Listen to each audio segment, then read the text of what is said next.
Hi, everyone, and thanks for attending the SUSE Digital this year. My name is Diego Akeshi, and I am the director for our SAP solutions at SUSE. And here today with me, I have the pleasure to have our colleagues from Microsoft and CONA Services. So, Ralph and Uday, please, maybe you guys would like to introduce yourselves. Yeah, my name is Ralf Klan. I'm working with Microsoft in the Azure core team, focusing on SAP solutions. So from NetWeaver up to S4HANA, and mainly I'm focusing on very large installations. So, and this is why I get the pleasure to present here some slides.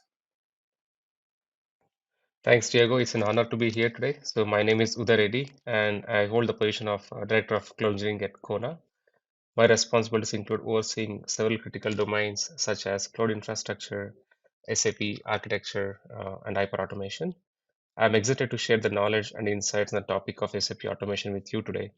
I believe that this area is crucial for infrastructure and cloud teams to explore, and I hope to provide valuable insights that you can take away and apply to your own organizations once again. Thank you for having me here today. Uday, do you want to explain us more about CONA? Yeah, sure. CONA stands for Cocoa North America, and we provide participating bottlers with a common set of processes, data standards, manufacturing, and customer solution. So our goal is to enable a superior customer experience and digital business innovation for our bottlers. Through our services, we equip bottlers with tools they need to remain competitive and provide the best possible experience to their customers. We leverage the latest technologies and data standards to help streamline operations and improve their bottom line. Our unwavering focus on innovation and customer satisfaction has positioned us as a leader in beverage industry. We are incredibly proud of the work we do, and we remain dedicated to serving our bottlers and our customers with the highest level of excellence. If you go to the next slide, Diego. So as you see here on this slide, Kona is one of the largest single instance of software as a service environment in the world.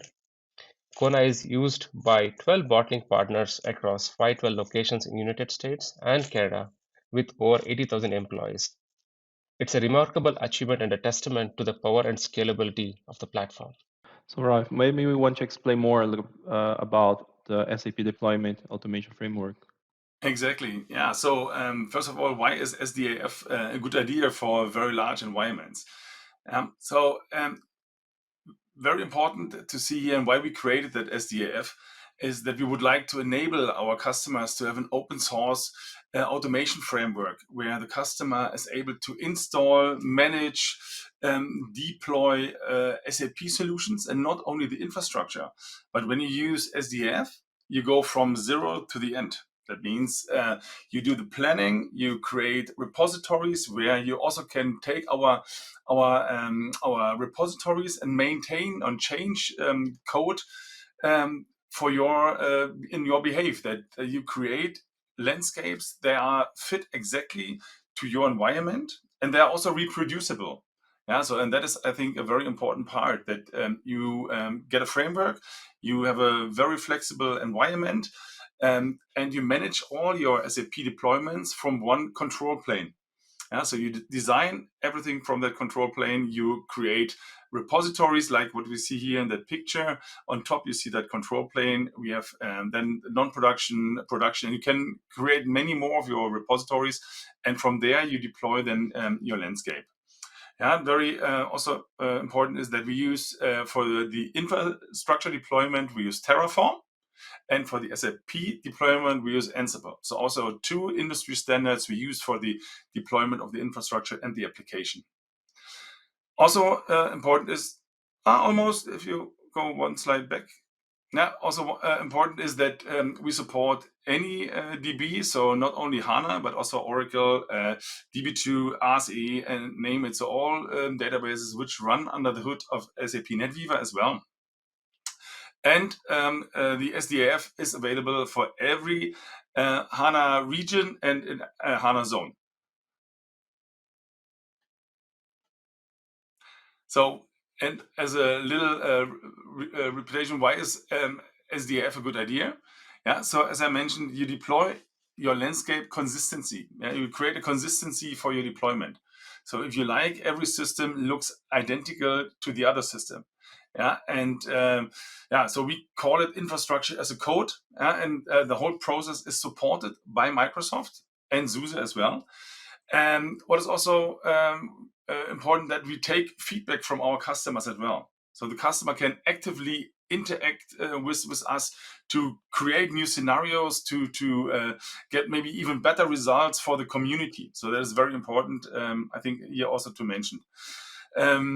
We don't have a control drift for your infrastructure. Like I mentioned, all the systems look alike. Therefore, you get a very high quality in your SAP deployments. And it's a very scalable deployment, so we can go from very small to very large. We can scale from only a few instances until several hundred instances. And in the end of the day, we try to create lower cost and much better agility and higher quality for the customers.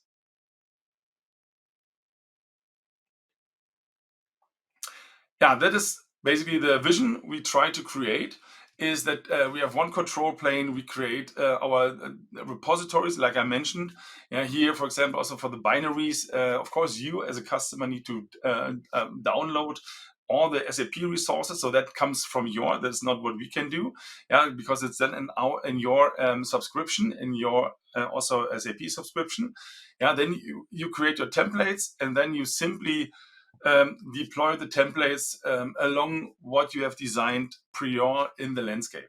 At the end of the day, you have a reproducible, high standard, high quality landscape created based on the automation.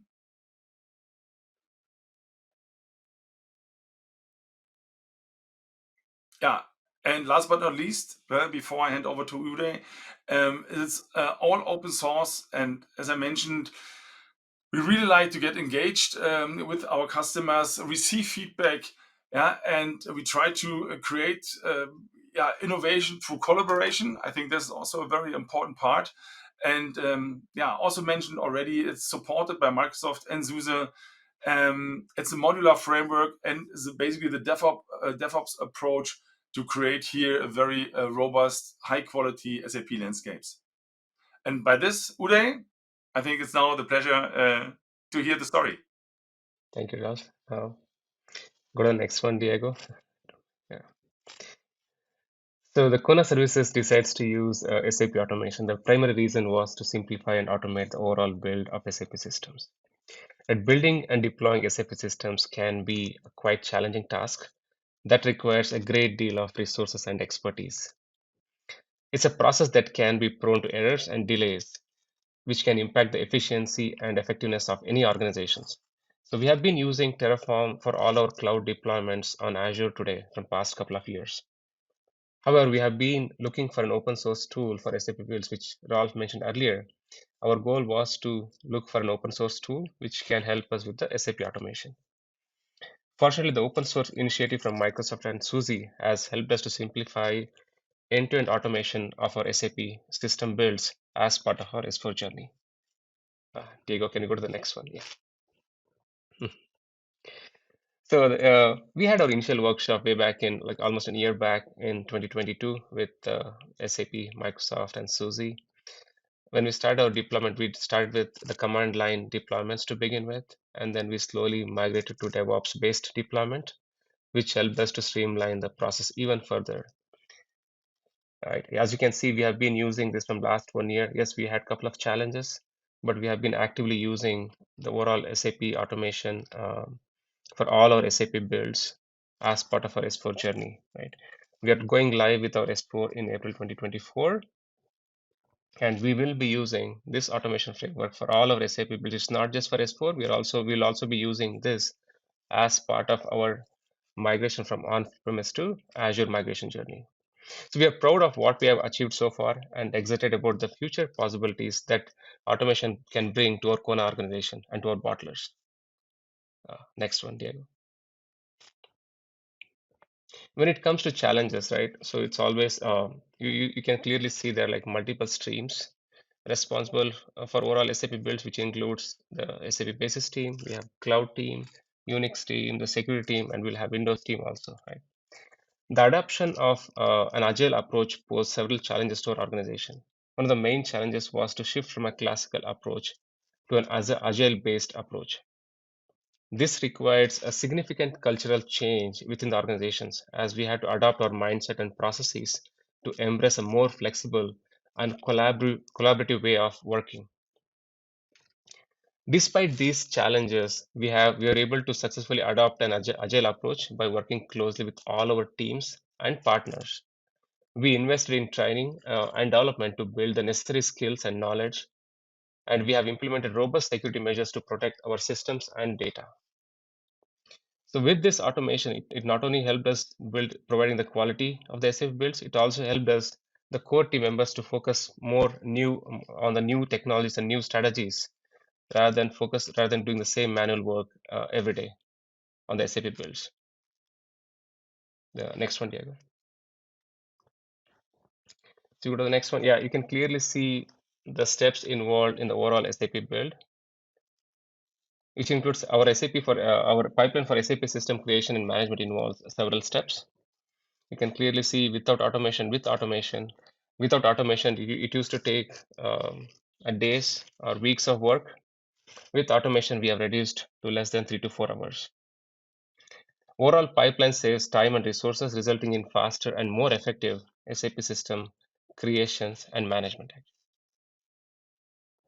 Next one, Diego.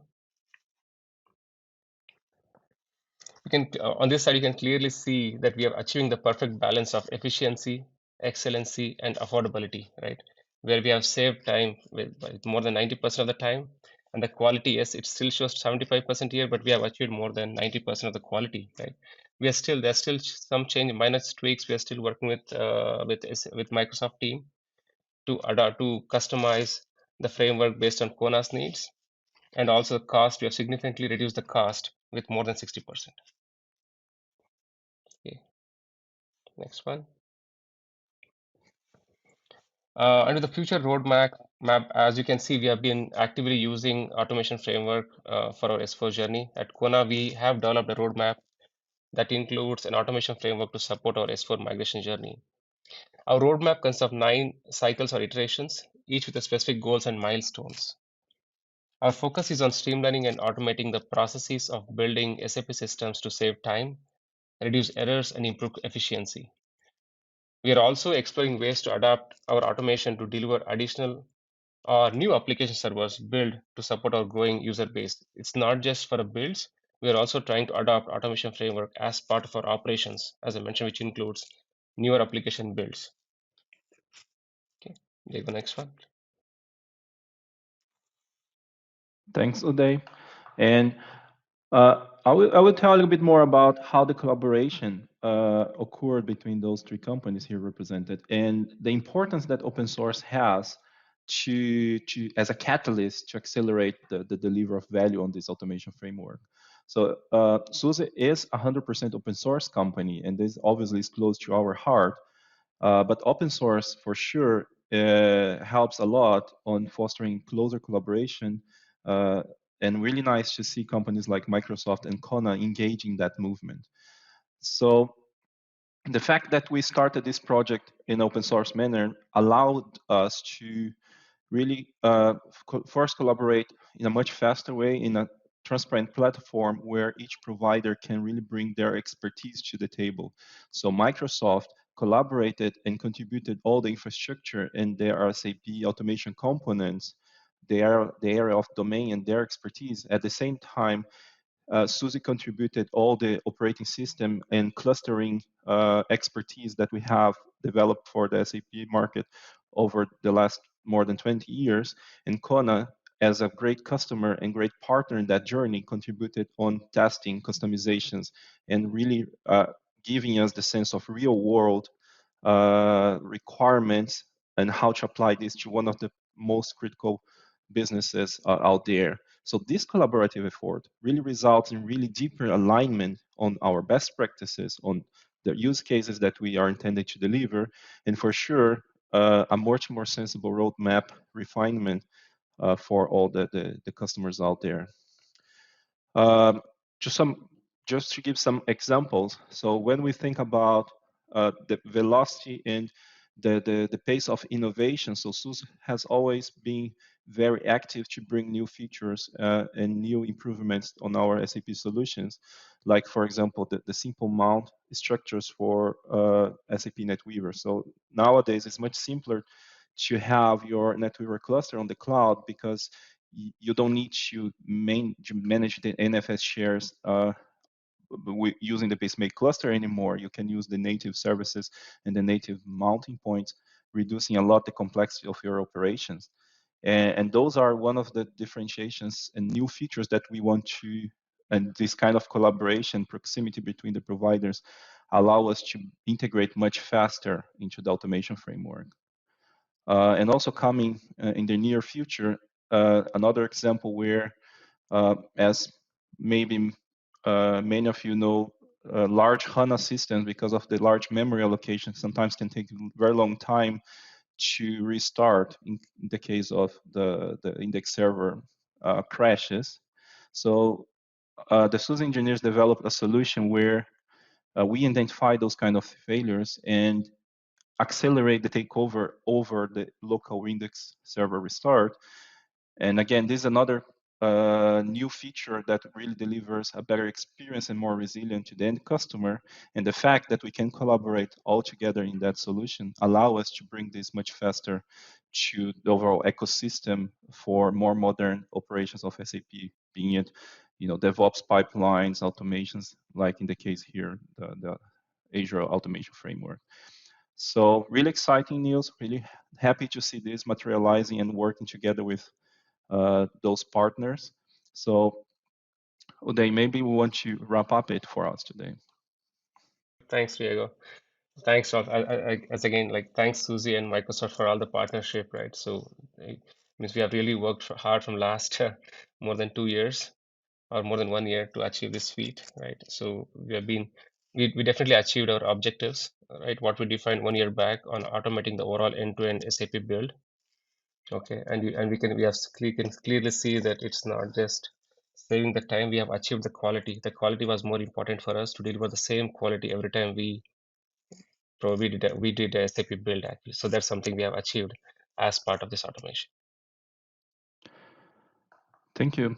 So for everyone that's listening, feel free to drop your questions and we'll be more than happy to answer it. And we have a lot of more SAP content about our SAP solutions here at SUSECon. So don't take a look on the session catalog, and I also have included here a couple of sessions that I believe will be very insightful and very interesting for the audience. Make sure that you make some time. I'm really sure you will not regret to watch them. So I would like to thank you, Ralph and Uday, for being here today and for the great partnership. And wish you all a great day.